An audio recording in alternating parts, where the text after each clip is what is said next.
I know you don't want to waste your life. You don't want to waste your 20s, 30s, 40s, 50s. You don't want to waste your life in general. But unfortunately, one day what happens to a lot of people is they sit down, they look back and realize that they wasted a lot of years of their precious lives. So that's why today in this video, I want to tell you a few things that might help you live your life the way you truly want to. The first thing is you have to get comfortable being yourself. It might seem like a very obvious thing for many of you, but unfortunately, it was not for me. I was bullied because I was a nerd. Can you imagine? I love to study, I love to do my homework, and exactly because of that, I was bullied. Well, I thought that maybe once I change schools, maybe if I go to college, that will stop. However, I was always one of the nerdiest students in the class. And unfortunately, some people feel very triggered because of that, I guess. Obviously, that was not really my problem, but that influenced me a lot. For the longest time when I was in college, especially when I was in college, I thought there was something wrong with me because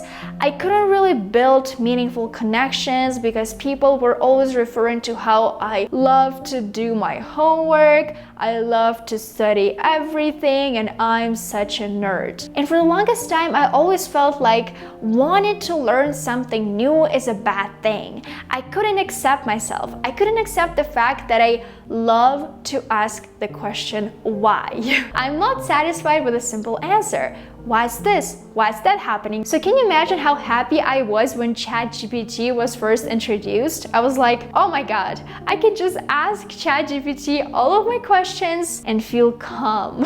So now, being an adult, finishing high school and graduating from college, I still constantly have to remind myself that there is nothing wrong with me. And because of that, I honestly met people who were kind of like me, and I started to build connections and friendships with people I love to spend my time with. I found this cool quote online, and I think a lot of you guys will resonate with it too. Be who you are and say what you feel, because those who mind don't matter, and those who matter don't mind. Number 2.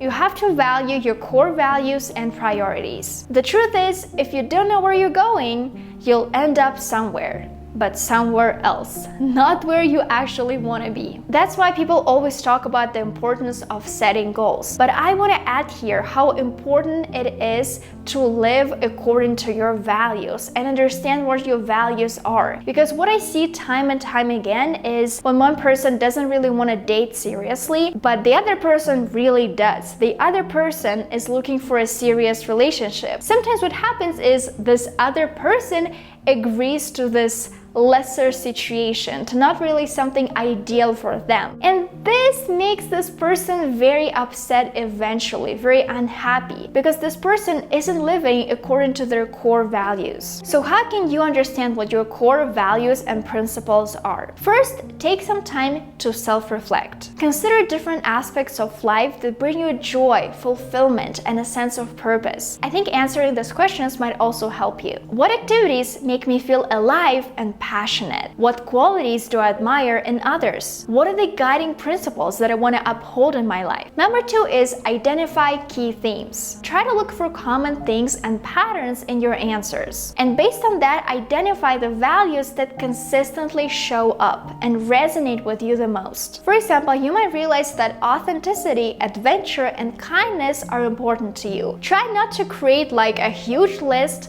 Just 5 core values is already enough. Number 3 is prioritize your values. Try to rearrange them on your list based on their significance in your life. At the very top, write the values that are non-negotiable and deeply resonate with you. Number 4 is create a personal value statement. For instance, your statement might be, I value personal growth, family, and adventure. Number 5, which is the hardest thing to do for a lot of people, align your actions. If your core value is adventure, try to seek out new experiences, travel the world, maybe solo travel, go to a new country, or maybe pick up a new hobby to get yourself out of your comfort zone. For a very long time for me, it was very hard to align my value of being vegan, like being plant-based and vegan, to my actions, because I was trying to be more plant-based. I was trying to be vegan, but I couldn't. I was still eating meat, I was still drinking milk. But then one day when I did this exercise, I realized that my actions are completely the opposite. I always talk about how much I want to take care of the environment, but my actions weren't actually aligned with my core values. And that's why I decided to become vegan all of those years ago. And finally, step number 6, which is extremely important as well, is evaluate and adjust. Always reflect on your core values and your everyday actions. Do you still feel the sense of fulfillment? Would you like to change something in your life? It's totally okay if sometimes your values change. It happens, and it's important to make adjustments and corrections to stay true to your core values. Number 3. Try to get comfortable being by yourself. Being alone doesn't mean being lonely or inadequate. I feel like nowadays people feel such resistance to spending some time by themselves. They feel like they would rather go out and spend some time with a person they barely know than just spend time by themselves, because they just want to seem lonely, or they just don't want to seem inadequate or strange. In reality, spending time by yourself is absolutely crucial, and learning how to use this time wisely is even more important, because I feel like usually what a lot of people do when they're by themselves is they go on social media, they watch a movie they don't really like, they just waste all this valuable time. For me, what I found extremely useful is going to a park, going somewhere in nature completely by myself, and just trying to absorb the sounds, just like being present. And I can also use my alone time to explore my hobbies and interests. For example, I love learning foreign languages, so when I'm by myself, I try to dedicate this time to language learning, because I know that I can spend as much time as I want to learn a new language, and I don't need to feel bad about that. I can just spend my whole day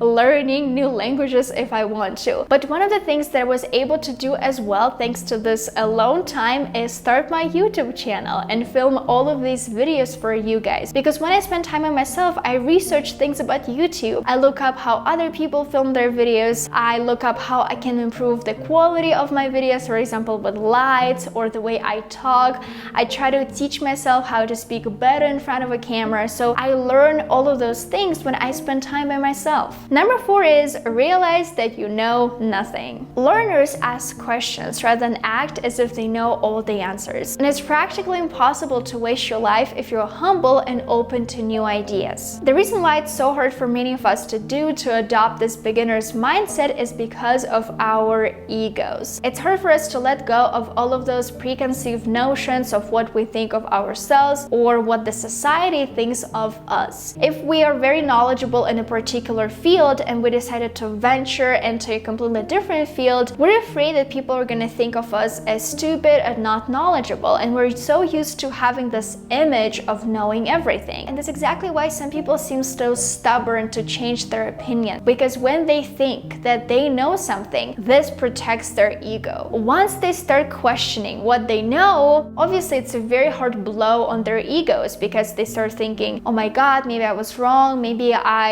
am not as knowledgeable as I thought I was. But in truth, when you embrace this beginner's mindset, it allows you to open up your mind and be curious about all of the different perspectives, about all of the different opinions, instead of believing in just one thing. And finally, stop comparing your life to other people's lives. Each person's journey is unique. Comparing your life to someone else's overlooks the fact that we all have different starting points. We all have different challenges and unfair advantages. It fails to acknowledge the individuality of your own path and diminishes the importance of your personal growth and accomplishments. Comparisons often involve unrealistic standards set by societal norms, social media, or external factors. When you measure your life against these unattainable ideas, it creates feelings of frustration, disappointment, and a sense of constantly not being enough. And the reason is, when you compare your life to others, you often compare your own internal struggles, your own insecurities, to external appearances of others. This creates an unfair and distorted perspective, because